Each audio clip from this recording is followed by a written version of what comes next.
तो अगर तो आप सोच रहे हैं digital zero balance savings account open करने का, तो आज के टाइम में इंडसइंड बैंक का delight zero balance savings account काफी ज्यादा पॉपुलर हो रहा है। और अगर तो आप ये अकाउंट ओपन करना चाहते हो तो आज के ना इस वीडियो में मैं आपको इस अकाउंट के सारे ही डिटेल को बताने वाला हूँ, जैसे कि इस अकाउंट में क्या क्या फीचर्स और बेनिफिट्स मिलेंगे, किस चीज के लिए कितने फीस और चार्जेस देने होंगे, एटीएम से कितनी बार आप कैश निकाल सकते हो, इसके अलावा इस अकाउंट में कोई हिडन चार्जेस तो नहीं। तो देखो, अब ना Indus delight zero balance savings account एक digital zero balance savings account है। इट मींस आप अपने अकाउंट को घर बैठे ही इजीली ओपन कर सकते हो और आपको ना इस अकाउंट में एक भी रुपए का मंथली बैलेंस मेंटेन करने का भी जरूरत नहीं है। और अगर तो आपको यहाँ पर एवरेज मंथली बैलेंस मेंटेन नहीं करना है तो आपको यहाँ कोई भी नॉन मेंटेनेंस चार्जेस भी नहीं देना होगा। इसके अलावा आपको अकाउंट ओपन करने के लिए कोई भी चार्जेस नहीं देने होंगे और ना ही हर साल अकाउंट यूज करने का चार्जेस भी देना पड़ेगा। लेकिन यहाँ पर ना आपको अकाउंट ओपन करने के लिए 10,000 रुपए का इनिशियल फंडिंग करना पड़ेगा। इट मींस आपको अकाउंट ओपन करते टाइम अपनी यूपीआई से 10,000 रुपए ट्रांसफर करने होंगे।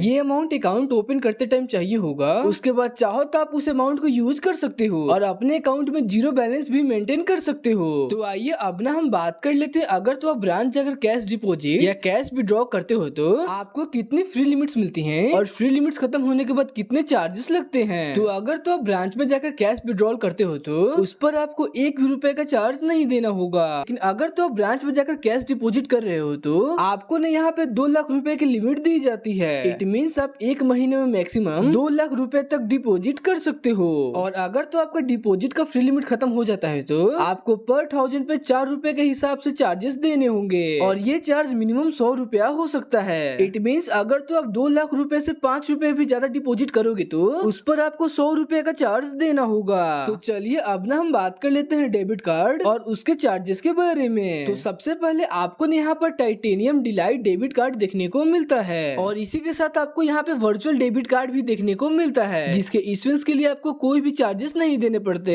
लेकिन वहीं अगर तो आप फिजिकल डेबिट कार्ड इश्यू करवाते हो तो आपको उसके लिए 499 रुपीज प्लस 18% जीएसटी का चार्ज देना होगा और साथ ही कार्ड को यूज करने का आपको हर साल 499 रुपीज प्लस 18% जीएसटी का चार्ज पे करना पड़ेगा। इसके अलावा अब मान लो अगर तो आपका डेबिट कार्ड खो गया या फिर डैमेज हो गया और आपको कार्ड रिप्लेसमेंट चाहिए तो आपको उसके लिए 249 रुपीज प्लस 18% जीएसटी का चार्ज देना होगा। और अगर तो आप मोबाइल बैंकिंग के थ्रू पिन जनरेट करते हो तो आपको उसके लिए भी कोई भी चार्जेस नहीं देने पड़ते।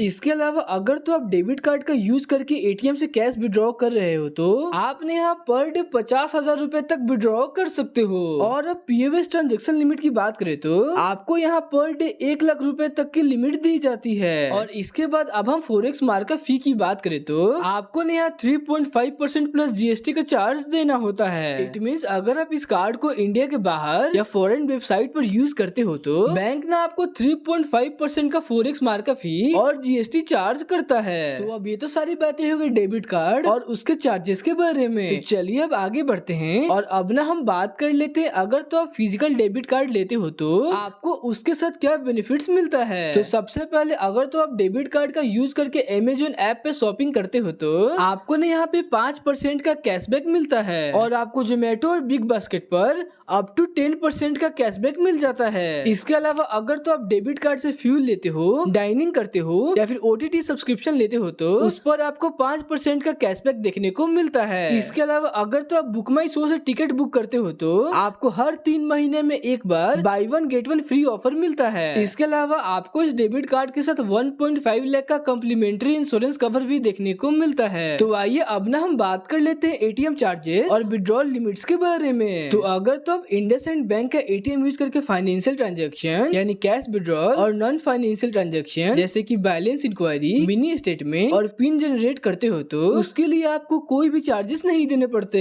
लेकिन वहीं अगर तो आप किसी दूसरे बैंक का एटीएम यूज करते हो ट्रांजेक्शन के लिए तो आपको मेट्रो सिटीज में पर मंथ 3 फ्री ट्रांजेक्शन और नॉन मेट्रो सिटीज में पर मंथ 5 फ्री ट्रांजेक्शन देखने को मिलते हैं, जिसमें कि फाइनेंशियल और नॉन फाइनेंशियल ट्रांजेक्शन दोनों ही इंक्लूड होते हैं। और अब मान लो अगर तो आपका ट्रांजेक्शन ट्रांजेक्शन का फ्री लिमिट खत्म हो गया है और उसके बाद भी आप ट्रांजेक्शन करना चाहते हो तो आपको पर कैश विड्रॉल 23 रुपीज का चार्ज देना होगा और वहीं पर बैलेंस इंक्वायरी के लिए आपको 10 रुपीज का चार्ज देना होगा। इसके अलावा अगर तो आपका एटीएम ट्रांजेक्शन या पीओएस ट्रांजेक्शन लो बैलेंस के कारण डिक्लाइन होता है तो आपको उसके लिए 25 रुपए का चार्ज देना होगा। तो आइए इसके बाद अब ना हम बात कर लेते हैं इंटरेस्ट रेट के बारे में। तो अगर तो आपके अकाउंट में 1 लाख रुपए तक बैलेंस रहता है तो आपको उस पर 2.50% का इंटरेस्ट मिलता है और वहीं अगर तो आपका बैलेंस 1 लाख से ज्यादा और 25 लाख रुपए तक होता है तो आपको उस अमाउंट पे 3% का इंटरेस्ट मिल जाता है। और अब ना बाकी के इंटरेस्ट रेट को वीडियो को पॉज करके पढ़ सकते हो। तो अब तक हमने इस अकाउंट में इंटरेस्ट रेट को देख लिया, तो चलिए अब ना हम जान लेते हैं एसएमएस और स्टेटमेंट चार्जेस के बारे में। तो अब सबसे पहले एसएमएस चार्जेस की बात करें तो आपको यहाँ पर ट्रांजेक्शन अलर्ट्स के लिए 1 भी रुपए का चार्ज नहीं देना होगा।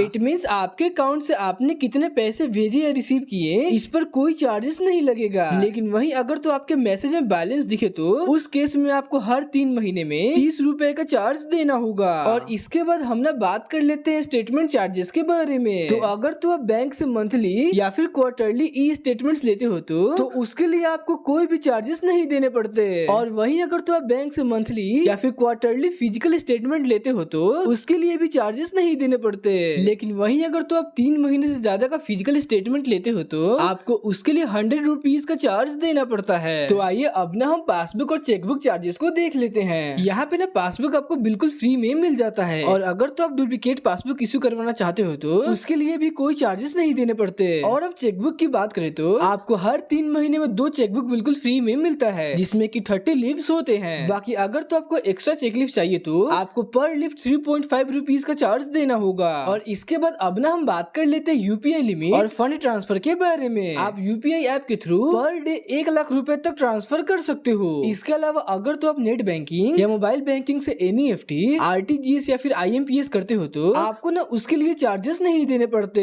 लेकिन वहीं अगर तो आप एनईएफटी, आरटीजीएस या फिर आईएमपीएस ब्रांच के थ्रू करते हो तो आपको चार्जेस देने पड़ते हैं। आपने वीडियो को पॉज करके सारे ही चार्जेस को पढ़ सकते हो और अगर तो कुछ समझ ना आए तो मुझसे कमेंट्स में पूछो। तो चलिए अब ना हम अकाउंट क्लोजर चार्जेस को भी देख लेते हैं। तो अगर तो आप अकाउंट खोलने के 14 डेज के अंदर ही अकाउंट क्लोज करते हो तो आपको वहाँ पे कोई भी चार्जेस नहीं देने होंगे। लेकिन वहीं अगर तो आप अकाउंट खोलने के 15 दिन के बाद और 6 महीने के अंदर अकाउंट क्लोज करते हो तो आपको वहाँ पे 500 का चार्ज देना होगा। लेकिन अगर तो आप अपना अकाउंट 6 महीने के बाद क्लोज करते हो तो वहाँ भी चार्जेस नहीं देने हैं। तो चलिए अब लास्ट में बात कर लेते हैं एलिजिबिलिटी क्राइटेरिया के बारे में। तो अगर तो आप ये अकाउंट ओपन करना चाहते हो तो आपकी एज मिनिमम 18 साल होनी चाहिए और साथ ही आपके पास एक इंडियन रेसिडेंट भी होना चाहिए। इसके अलावा आपके पास एक एक्टिव मोबाइल नंबर भी होना चाहिए और साथ ही आपका मोबाइल नंबर आपके आधार कार्ड से लिंक्ड होना चाहिए। और अगर जो आपका नंबर आपके आधार से लिंक्ड नहीं है और आप घर बैठे अपना नंबर अपने आधार कार्ड से लिंक करना चाहते हो तो आप ये वाला वीडियो चेकआउट कर सकते हो। वीडियो का लिंक आपको डिस्क्रिप्शन बॉक्स में या वीडियो आपको आई बटन पर शो हो रहा होगा। तो चलिए अब एक एक करके बात कर लेते। अगर तो आप ये वाला अकाउंट खोलते हो तो आपको कौन सा डॉक्यूमेंट देना पड़ेगा। तो देखो भाई, यहाँ पर अकाउंट ओपन करने के लिए सबसे पहले आपके पास आधार कार्ड होना चाहिए, इसी के साथ ही आपके पास पैन कार्ड भी होना चाहिए और साथ ही एक पासपोर्ट साइज फोटो भी होना चाहिए। तो आइए अब ना कंक्लूजन पे आते हैं। तो अगर तो आप एक बिगिनर हो या फिर एक स्टूडेंट हो तो आप ना इंडस डिलाइट अकाउंट ओपन कर सकते हो, क्योंकि आपको ना इस अकाउंट में अकाउंट ओपनिंग फी नहीं देना है और ना ही अकाउंट को यूज करने के लिए हर साल कोई चार्जेस देने हैं। लेकिन आपको ना यहाँ पे बस डेबिट कार्ड का इशू और डेबिट कार्ड को यूज करने वाला चार्जेस को ध्यान में रखना है। लेकिन अगर तो आप एक सैलरी पर्सन हो तो मैं ना आपको कोटक महिंद्रा बैंक का Kotak 81 super savings account recommend करूंगा, क्योंकि यहाँ पर ना आपको डेबिट कार्ड के स्पेंड पर हर साल 6000 रुपए का कैशबैक मिल जाता है और साथ ही ना आपको डेबिट कार्ड के साथ इंश्योरेंस कवर भी मिल जाता है। तो ये ना थी मेरी रिकमेंडेशन आपके लिए इस अकाउंट को लेकर। और अब ना आप इजीली डिसाइड कर पाओगे कि आपको ना अकाउंट ओपन करना है या नहीं। और इसी के साथ हमने इस अकाउंट के सारे इंपॉर्टेंट पार्ट को कवर कर लिया। बाकी अगर जो चैनल पे नए हो तो मेक श्योर सब्सक्राइब कर लेना, क्योंकि हमें ना बहुत जल्दी हिट करने हैं 1K सब्सक्राइबर। मैं मिलता हूँ आपसे नेक्स्ट वीडियो में एक नए टॉपिक के साथ। तब तक के लिए हैप्पी बैंकिंग।